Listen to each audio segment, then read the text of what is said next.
নমস্কাৰ প্ৰিয় দৰ্শকসকল, মোৰ নাম অব্যক্ত নিৰ্বাণ ৰাজখোৱা আৰু এক সুদীৰ্ঘ এক বছৰীয়া বিৰতিৰ পিছত পুনৰ এবাৰ স্বাগতম জনাইছোঁ আপোনালোকক মোৰ চেনেল গো এক্সপ্ল'ৰলৈ। আপোনালোকৰ বাবে এই দীঘলীয়া বিৰতি নিশ্চয় ব্যতিক্ৰমী নহয়, কাৰণ মোৰ ভিডিঅ' আগৰ পৰা চোৱা পুৰণি দৰ্শকসকলেতো জানেই যে মোৰ প্ৰতিটো ভিডিঅ'ৰ মাজত 10-11 মহীয়া গেপ এটা থাকেই, কাৰণ মই কনচিষ্টেণ্টলি কিতাপ পঢ়িবলৈ আৰু ভিডিঅ' বনাবলৈ কেতিয়াবা এলাহ কৰোঁ। কিন্তু এইবাৰৰ বিৰতি অলপ ব্যতিক্ৰমী আছিল, কাৰণ এইবাৰ মই অংশ লৈছিলোঁ এক বিশেষ দৌৰত। মই হাইস্কুল শিক্ষান্ত পৰীক্ষা 2025ৰ এজন কেণ্ডিডেট আছিলোঁ, আৰু ইতিমধ্যে যিহেতু ৰিজাল্ট ঘোষণা কৰা হৈছে, সেইবাবে মই এটা নতুন ভিডিঅ' বনাবলৈ সাহস লাভ কৰিছোঁ। এতিয়া আহোঁ আমি অন্য এটা টপিকলৈ। এই বছৰ মই পঢ়াৰ লগতে আন কি কৰিলোঁ। To be honest, I did everything that I enjoyed doing. I watched movies and series like the Shogun series, Dune Part 2. I even started watching Tarantino movies like Inglourious Basterds, Django Unchained. আৰু বহুতো ভাল cinema চালোঁ। I even played a game trilogy named Hitman World of Assassination. সাহিত্যৰ চৰ্চাও অবিৰত ৰাখিবলৈ চেষ্টা কৰিলোঁ, as I wrote numerous poems. But I did not get much time to write proper golpos and short stories. And most importantly, this year I read many amazing books. আৰু আজিৰ ভিডিঅ'টোত আপোনালোকৰ সৈতে তেনে কেইখনমান গুৰুত্বপূৰ্ণ আৰু ভাল কিতাপৰ বিষয়ে পাতিম।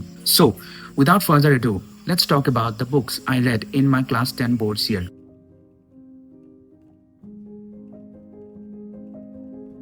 ভিডিঅ'টো আৰম্ভ কৰোঁ মোৰ প্ৰিয় সাহিত্যিক অৰূপ কুমাৰ দত্তৰ দুখন অতি গুৰুত্বপূৰ্ণ কিতাপেৰে, ছেইণ্ট ছেভিয়াৰ ছ'ল ছ'চাইটি আৰু আছামছ ব্ৰেভাৰ্ট লাচিত বৰফুকন। এই কিতাপ দুখন মই বছৰৰ প্ৰথম ভাগতে পঢ়িছিলোঁ, যেতিয়া পঢ়াৰ লোড ৰিলেটিভলি কম আছিল, কিয়নো দুয়োখন কিতাপ যথেষ্ট তত্ত্বগধুৰ। সেইবাবে মই জানি বুজিয়েই কষ্টৰ সময় অহাৰ আগতেই কিতাপ দুখন পঢ়ি থৈছিলোঁ। তত্ত্বগধুৰ বাট নট ইন এ স্কেৰী ৱে। অৰূপ কুমাৰ দত্তক চিনি পোৱাসকলেতো তেওঁৰ ৰাইটিং ষ্টাইলটোৰ কথা জানেই। He represents history in such a cool, novelized way that it becomes appeasing for even the most casual readers. And I love it because he is doing it with Assam's history, which is so glorious yet very, very underappreciated and unknown worldwide, even in India. Arup Kumar Dutta আৰু তেওঁৰ কিতাপৰ বিষয়ে জানিবলৈ আপোনালোকে মোৰ আগৰ video' দুটা চাব পাৰে, য'ত মই তেওঁৰ দি আহোমছ আৰু ছেইণ্ট ছেভিয়াৰ ছ'ল ছ'চাইটি কিতাপ দুখনৰ বিষয়ে আলোচনা আগবঢ়াইছোঁ। ছেইণ্ট ছেভিয়াৰ ছ'ল ছ'চাইটি কিতাপখন মই পঢ়িছিলোঁ ক্লাছ 10ত, আৰু কিতাপখনৰ বিষয়ে এক সংক্ষিপ্ত আলোচনাও আগবঢ়াইছিলোঁ ক্লাছ 10তেই। সেইবাবে এই কিতাপখন মোৰ জীৱনৰ এক বিশেষ অংশৰ, এক বিশেষ স্থানৰ অধিকাৰী। ক'বলৈ গ'লে this book is a biography of Srimanta Sankardev. But have you ever read a biography that feels like an amazing novel? Yes, that's what makes Arup Kumar Dutta. কিতাপখনৰ বিষয়ে দীঘলীয়াকৈ নকওঁ, যিহেতু এই বিষয়ে মই এটা কমপ্লিট ভিডিঅ' আগতেই আপলোড কৰি থৈছোঁ। কিন্তু এটা কথা ক'বই লাগিব যে মহাপুৰুষজনাৰ জীৱন বৃত্তান্তৰ বিষয়ে ইমান ভাল কিতাপ এখনৰ ৰূপত পঢ়িবলৈ পাই মই যথেষ্ট উপকৃত হ'লোঁ। আৰু এই কিতাপখনে মোক আনইমাজিনেবল এমাউণ্টত উৎসাহ আৰু প্ৰেৰণা প্ৰদান কৰিছিল। ছ' মাছ ছ' ডেট পঢ়াত ফাঁকি মাৰিলেই মোৰ এই কিতাপখন আৰু শ্ৰীমন্ত শংকৰদেৱৰ একাগ্ৰতালৈহে মনত পৰেগৈ। Now, let's talk about Mr. Datta's latest book, Assam's Braveheart Lasit Borphukan. To get this book, I had to endure a very, very long wait. It was one of my most anticipated book releases ever. Not to mention that I had the rare privilege to get my copy signed from Mr. Arup Kumar Datta himself in Dibrugarh University Literary Festival. এই কিতাপখন প্ৰকাশ হোৱাটো এক ধৰণৰ historical ইভেণ্টৰ দৰেই আছিল। এই কিতাপখন একেলগে 24টা ভাৰতীয় ভাষাত প্ৰকাশ হৈছিল, যাৰ বাবে অসম প্ৰকাশন পৰিষদ সঁচাকৈয়ে প্ৰশংসাৰ যোগ্য। লাচিত বৰফুকন আছিল commander in chief of the imperial Ahom army. Assam আৰু অসমীয়াৰ বাবে he is a symbolization of hope, strength and courage, much like Superman. কিন্তু আটাইতকৈ দুখৰ কথা এইটোৱে যে তেওঁৰ কাহিনী কেৱল অসম আৰু অসমীয়াৰ মাজতে আবদ্ধ। আমাৰ বৰফুকনে জানো কেৱল ভাৰতৰেই নহয়, বিশ্বৰ মহান বীৰসকলৰ দৰেই সমানে জনাজাত আৰু সমানে আলোচিত হ'ব নালাগেনে? Shouldn't he be praised all over the world for what he did? This book breaks the chains that imprisoned his story. মূল ইংৰাজীৰ পৰা 24টা ভাৰতীয় ভাষালৈ এই কিতাপখন অনুবাদ কৰা হৈছে। Arup Kumar Datta's style of writing history baffles me due to its unputdownably good descriptions. This book is no exception. The book is divided into 5 chapters. He begins the book with an interesting introduction, giving us a brief idea of what we are going to read about in the book. He begins his second chapter, The Broad Canvas, with introduction of the powerful Ahom dynasty, then moving his way to the times when the first tensions between the Ahom and the Mughals began during the rule of Swargadev Pratap Singh. He takes us back in time and gives us a detailed image of the invasion of Mir Jumla, allowing us to understand the scale of plunder, destruction, and mass havoc that was caused by the Nawab's imperialistic ambitions. He also included the famous account of Shihabuddin Talish, a Mughal chronicler who accompanied Mir Jumla's army and wrote a detailed profile of Assam in his work Fateh-e-Ibriya or Tarikh-e-Assam. Soon after Mir Jumla leaves Assam in his deathbed, begins the struggle of the Ahom dynasty to wrest back their lost territory. It was only then when the new Sorgodio, Sokrodha Singha, appointed a new Borphukan to get the job done. As written by Arup Kumar Dutta, apart from being a mighty warrior, he must be a capable administrator too, since he would also be entrusted with administrative tasks once the campaign was concluded. And thus emerged the legendary Lachit Borphukan, whose epic story we delve upon from the 3rd chapter, The Advent of the Braveheart. Now let's talk about the next book in the list. এতিয়া বলক আমি সময়ত অলপ আগলৈ উভতি যাওঁ colonial বেংগললৈ ধাৱমান হওঁ ৰবীন্দ্ৰনাথ ঠাকুৰৰ সময়লৈ Now let's talk about a short story collection of Rabindranath Tagore, The Postmaster. মোৰ আটাইতকৈ প্ৰিয় গল্প সংকলন এই কিতাপখনত থকা 30টা গল্প ৰবীন্দ্ৰনাথ ঠাকুৰৰ শ্ৰেষ্ঠ আৰু ক'বলৈ গ'লে ভাৰতীয় সাহিত্যৰে আটাইতকৈ গভীৰ আৰু সংবেদনশীল গল্পসমূহৰ অন্যতম প্ৰখ্যাত বাঙালী সাহিত্যিক বুদ্ধদেৱ বসুৱে কোৱাৰ দৰে all of Bengal can be found here. We feel her pulses as we turn the pages. আচলতে সাহিত্যৰ ইতিহাসত ৰবীন্দ্ৰনাথ ঠাকুৰৰ তাৎপৰ্য বুজাব পৰাকৈ মই যোগ্য হৈ উঠা নাই কিন্তু তেওঁৰ ক্ৰিয়েটিভিটি তেওঁৰ চিন্তাৰ ডেফথ আৰু তেওঁৰ মনৰ প্ৰচুৰ সংবেদনশীলতাৰ এক সুন্দৰ আভাস পাবলৈ প্ৰতিজন সাহিত্যানুৰাগী ব্যক্তিয়ে তেওঁৰ গল্পসমূহ বিশেষকৈ এই কিতাপখনত থকা গল্পসমূহ পঢ়িব লাগে যদিও তেওঁৰ গল্পসমূহত মানুহৰ জীৱনৰ সংগ্ৰাম দুৰ্যোগ আৰু দুৰ্ভাগ্যক অত্যন্ত শক্তিশালীকৈ উপস্থাপন কৰা হৈছে আৰু যদিও কিছুমান গল্পই মোক একেবাৰে আৱেগিক কৰি তুলিছিল তেওঁৰ গল্পসমূহ পঢ়ি মই এনে এক প্ৰশান্তি অনুভৱ কৰিছিলোঁ যাক ভাষাৰে বুজাব নোৱাৰি সেইবাবেই হয়তো বিশ্বপ্ৰসিদ্ধ চলচ্চিত্ৰ পৰিচালক সত্যজিৎ ৰায়ে কৈছিল his short stories R among the best ever written এই কিতাপখন মই প্ৰায়ে স্কুললৈ লৈ গৈছিলোঁ আৰু সময় পালেই যিমান পাৰোঁ পঢ়িছিলোঁ আৰু মোৰ পাৰ্চনেল ফেভৰেট গল্পটো হ'ল Kabuliwala Tagore's short stories depict human condition in its many forms: innocence and childhood, love and loss, the city and the village, the natural and the supernatural.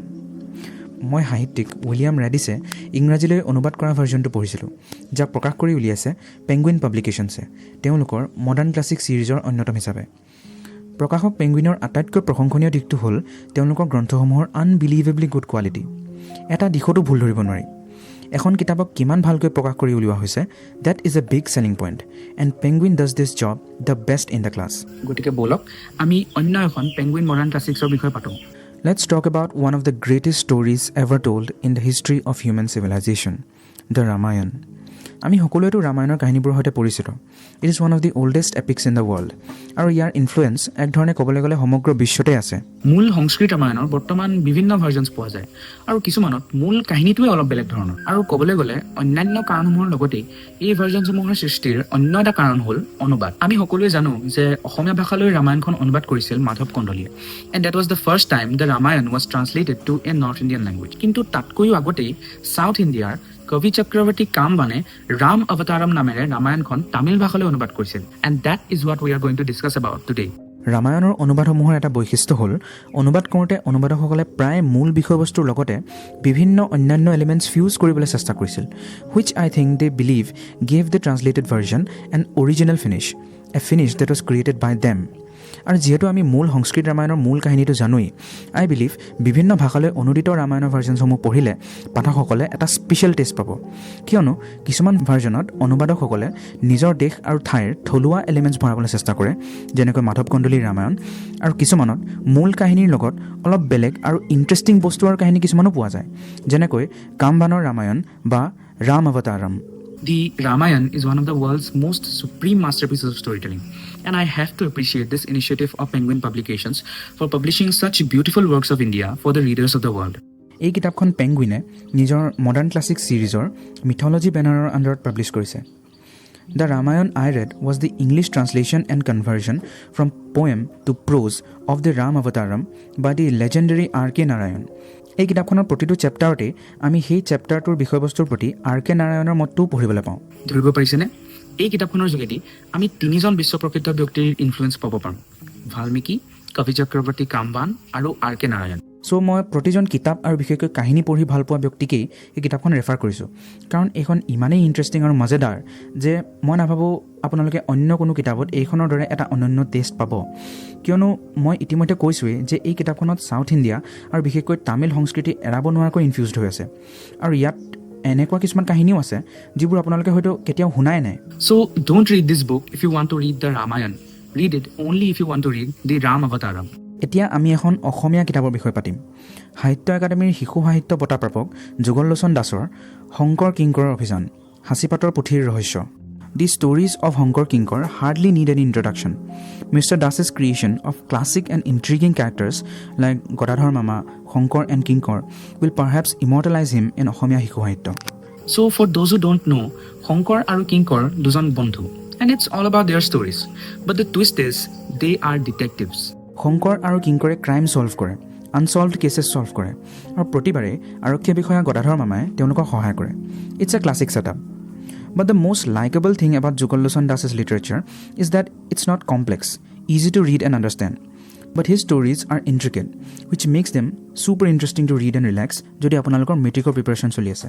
So বেছি নকওঁ কিয়নো মোৰ বিশ্বাস যে ভিডিঅ'টো চাই থকা সৰহসংখ্যক লোকেই শংকৰ কিংকৰৰ কাহিনীবোৰৰ সৈতে পৰিচিত, আৰু যিসকলে এতিয়ালৈকে কাহিনীবোৰ পঢ়া নাই তেওঁলোকক আৰু স্পইলাৰ নিদিওঁ. গতিকে আহক আমি আলোচনা কৰোঁ অন্য এখন গুৰুত্বপূৰ্ণ কিতাপৰ বিষয়ে. His Majesty's Headhunters by Mmhonlumo Kikon. I hope I pronounced it correctly.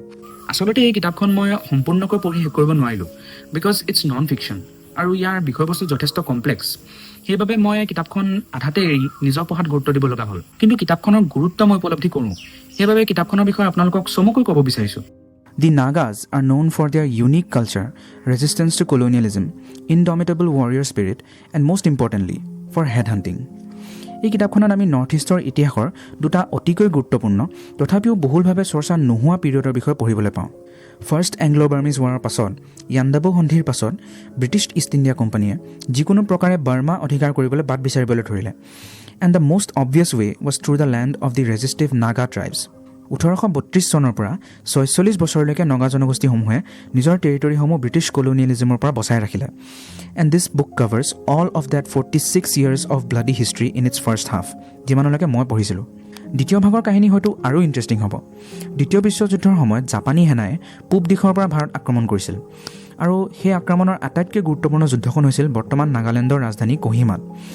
আৰু নাগা যুদ্ধসকলে সেই যুদ্ধখনত ইংৰাজ সেনাৰ সহায় কৰিছিল, যিহেতু সেই ঠাইৰ সৈতে তেওঁলোক আটাইতকৈ বেছি পৰিচিত. সেইবাবেই এই কিতাপখনৰ নাম হিজ মেজেষ্টিজ হেডহাণ্টাৰ্ছ. ধৰিব পাৰিছেনে? ইমান গুৰুত্বপূৰ্ণ ইতিহাস এটাৰ বিষয়ে মই এই কিতাপখন পঢ়াৰ আগলৈকে একেবাৰে অজ্ঞাত আছিলোঁ. ক'বলৈ গ'লে এই কিতাপখন কলোনিয়েল নাগালেণ্ডৰ এক সংক্ষিপ্ত ইতিহাস. সেইবাবে মই ইতিহাস ভাল পোৱা প্ৰতিজন ব্যক্তিকে এই কিতাপখন ৰেকমেণ্ড কৰিছোঁ. আৰু এটা কথা, এই কিতাপখন আমনিদায়ক নন ফিকশ্যন নহয়, ইয়াৰ কাহিনীবোৰ বহুত বেছি interesting. Huge respects to mister Kikon.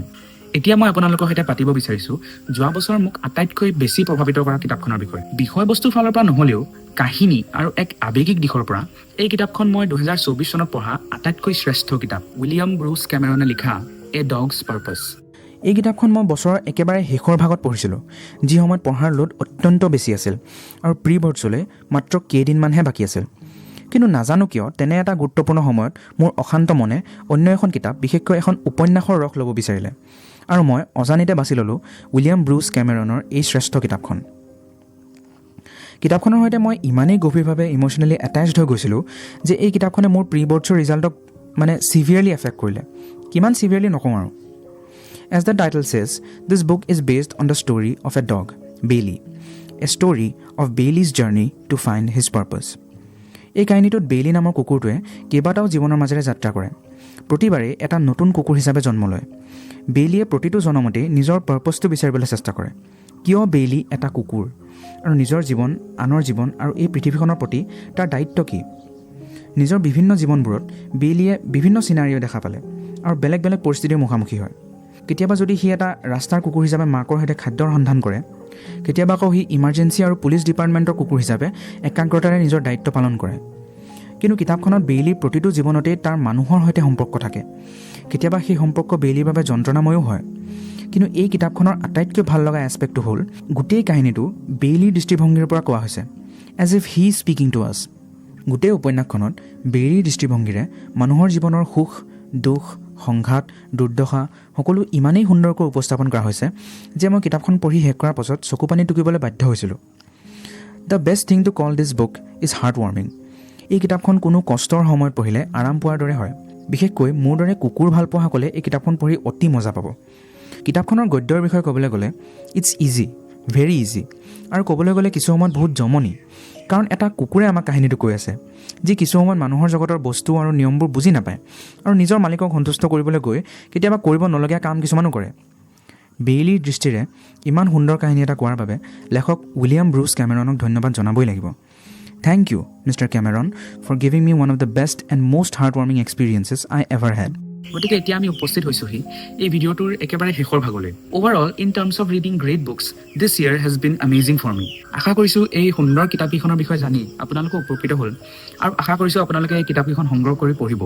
চ' ভিডিঅ'টো যদি চাই ভাল পালে লাইক কৰিব আৰু আপোনালোকৰ মতসমূহ কমেণ্ট কৰি জনাবলৈ নাপাহৰিব আৰু চেনেলটো ছাবস্ক্ৰাইব কৰি থ'বলৈ নাপাহৰিব, কাৰণ মোৰ নেক্সট ভিডিঅ'ত মই এনেকুৱা কেইখনমান কিতাপৰ বিষয়ে পাতিম যিবোৰক আধাৰ কৰি বিশ্ববিখ্যাত চিনেমা নিৰ্মাণ কৰা হৈছে। গতিকে সকলোকে ধন্যবাদ জনাই ভিডিঅ'টো ইমানতে সামৰিছোঁ।